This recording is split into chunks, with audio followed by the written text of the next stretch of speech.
The moment I saw the trailer for Orb on the movements of the Earth, I felt a jolt of recognition. This was exactly my kind of story. The conflict between science and the church, which is addressed in Orb, has been an extreme one throughout human history, and many stories have been built around this core theme. The premise instantly reminded me of Life of Galileo, a play by Bertolt Brecht which I read during my school years. First, of A Word to the Unknowing. In this blog, I write about two works and compare them with each other. One is the anime Orb on the movements of the Earth, and the other is the play Life of Galileo. Prior knowledge of the play isn't necessary. I try to explain everything about it in a simple way. However, it would be helpful if you've already seen the anime Orb, if only for the reason that this blog is full of spoilers. To anyone who hasn't watched Orb yet, I really recommend you give it a try. At least watch the first 3 episodes and decide from there whether it's for you or not. If you're only looking for fast-paced action, this historical drama might not be your cup of tea. But if you appreciate a thought-provoking story with complex, realistic characters, you're likely to fall in love with this series. Orb tells a story that is unflinching, human, and unforgettable. The first chapter of this podcast is called From Orb to Galileo as one story. One could view Orb as a kind of prequel to Galileo. In Orb, the various main characters fight for the truth about the universe in the form of the heliocentric worldview. They desperately try to spread it in hopes that the church will eventually be forced to acknowledge it. They don't succeed. But the ending of Orb still draws a connection to Copernicus, who in our real world would succeed in doing just that in the 16th century. It's a short letter and not much is written in it. But it mentions the title of a book that, despite all the efforts of the characters, was never published, On the Movements of the Earth. It is Albert Brudzewski who, by mere coincidence, hears this title as he walks by. That's all. But it's enough to spark his curiosity. After all, that can't possibly be true, can it? The Earth doesn't move. It stands still at the center of the universe. Or does it? That's where the anime ends. In real life, Albert would go on to teach at a university in Poland for many years. There he left behind a critical commentary in an astronomy textbook. He himself would never research or publish anything about heliocentrism. But one of his students would later turn the entire worldview upside down. It was Copernicus, who studied at that very university. And who, you might ask, was this Copernicus? He is mentioned in both works, yet neither takes place during his lifetime. Simply put, Copernicus was the first to claim and scientifically argue in a published work that the Earth revolves around the Sun. With this, he laid the foundation for what we now call heliocentrism, and at the same time shook the power of the Church. Needless to say, they weren't thrilled. The Church firmly supported the geocentric worldview. God created the Earth, so it must be at the center of everything. According to them, the Sun and all other celestial bodies revolve around the Earth. Period. Any other theories? Not allowed. Perhaps it was Albert who planted the seed of doubt in Copernicus, the desire to question the world as it was understood back then. In any case, Copernicus later published a groundbreaking theory. He described a model in which the planets, including Earth, orbit the Sun, and the Earth also rotates on its own axis.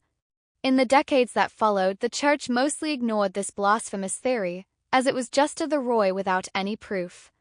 And so the narrative arc continues to Galileo Galilei, who lived in the 17th century. At the beginning of the play Life of Galileo, the telescope is invented.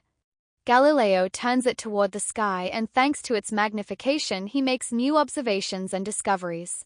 He can now provide proof of the Copernican worldview, the heliocentric model. Naturally, the Church has a serious problem with that. However, they check Galileo's work and must acknowledge that his observations and calculations are correct. Nevertheless, they insist on the geocentric worldview being the only valid one. Galileo is therefore not allowed to publish his findings and is also forbidden from continuing his work on the subject. Years later, when the old pope dies and the new pope appears to be a scientist himself, Galileo sees a new opportunity for his research. Without hesitation, he begins pointing his telescope at the sky again. And this time he does something outrageous. He dares to publish a scientific work in Italian rather than in Latin. Normally, such texts were reserved for the educated elite, but this one was written in the language of the common people. The work spreads rapidly, and people begin to question the authority of the Church. Even the educated Pope cannot protect Galileo from the Inquisition after such an act. Galileo is brought before them and eventually recants his work. For the rest of his life, Galileo remains a prisoner of the Inquisition. In captivity, he completes his life's work, the Discorsi, which is later published by his student. We are only at the beginning. That's where the play ends. Let's now move on to comparing the premise of Orb and Galileo. When comparing Orb to Life of Galileo, one must of course point out that Galileo Galilei was a historical figure about whom there are many records. Despite the numerous references to the life and work of Galileo, Brecht's Galileo is a literary and therefore fictional character, not the real historical figure. Nevertheless, the structure of the plot largely follows historical facts.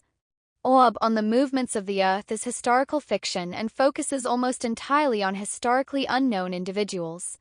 Only the main character of the final two episodes, Albert Brudzewski, was a real historical figure. For the most part, however, the historical facts are accurate here as well. Orb takes place in the Kingdom of P or Poland, while Galileo is set in Italy. Orb takes place decades before Copernicus. Galileo takes place decades after Copernicus. Both stories are about exploring, proving, and spreading heliocentrism. They deal with the suppression of new knowledge and discoveries by the Church. Both highlight human strengths and weaknesses, and they also explore the inner conflict within people. And ultimately, they question whether scientific progress can be reconciled with conservative religious beliefs. Brecht's work approached these topics just as relentlessly as Orb does. I'm now coming to the next chapter of this podcast, comparing the characters. What makes both works powerful isn't just the ideas, it's how those ideas live and breathe through the characters. And that's where the resonance between Orb and Galileo becomes even more striking. Since Orb is a 25-episode anime, it naturally features a wide range of characters, far more than a play like Life of Galileo could ever have.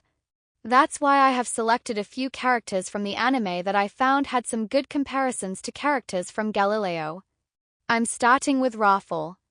Especially at the beginning of the anime, Rafal is an optimist, someone who wants an easy life and believes he can achieve it effortlessly. Galilei, too, is an unshakable optimist who believes in the victory of reason. His curiosity and thirst for knowledge constantly drive him to explore the cosmos, even against great resistance. Rafal also has an insatiable thirst for knowledge, one that he ultimately cannot suppress. It's mainly Rafal's adoptive father who stands against the exploration of the cosmos and later, of course, the Inquisition. At times, Galilei's behavior toward others proves to be ruthless and morally questionable. He doesn't hesitate to claim the invention of the telescope as his own. He also neglects his duties as a father when his children must flee from the Black Death plague without him because he prioritizes his research. Furthermore, Galilei allows his daughter's engagement to be broken off due to his scientific pursuits. That strongly reminds me of Rafal, who was willing to die for his convictions. In the final episode, we even see a Rafal who kills in the name of science. If that's not ruthless, I don't know what is. The biggest difference between the two characters, however, is that Rafal refuses to recant and doesn't shy away from death. Galileo, on the other hand, is so intimidated by the mere sight of the torture devices that he recants without resistance. I now want to talk about Draka. Draka reminds me of Galileo in her desire for money and the belief that money brings security. Galileo was always in need of money, research is expensive, and he wasn't exactly thrifty. That's why he decided to move from a relatively safe research environment to Florence. In Florence, research was better paid, but the nobility and the church held more power. So he traded safety for higher income. Draka does something similar. She can never have enough money and becomes increasingly greedy.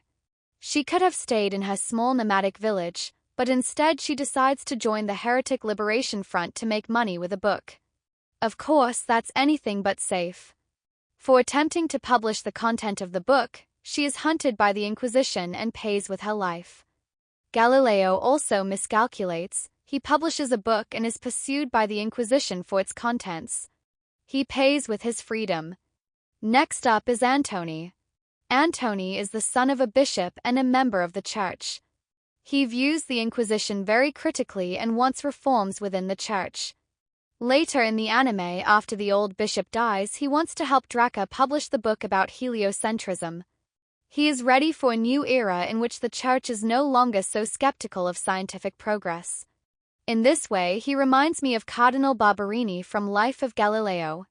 He is both a representative of the church and a scientist. Over the course of the play, he becomes the new pope and must decide Galileo's fate. Despite his scientific beliefs, he has to fulfill his role as head of the church and agrees that Galileo should be interrogated under the threat of torture. Although these two characters ultimately chose different paths, they are both driven by the same conflict between scientific innovation and conservative faith. Both are men of the church who want to change it from within. The last character on my list is Oczy.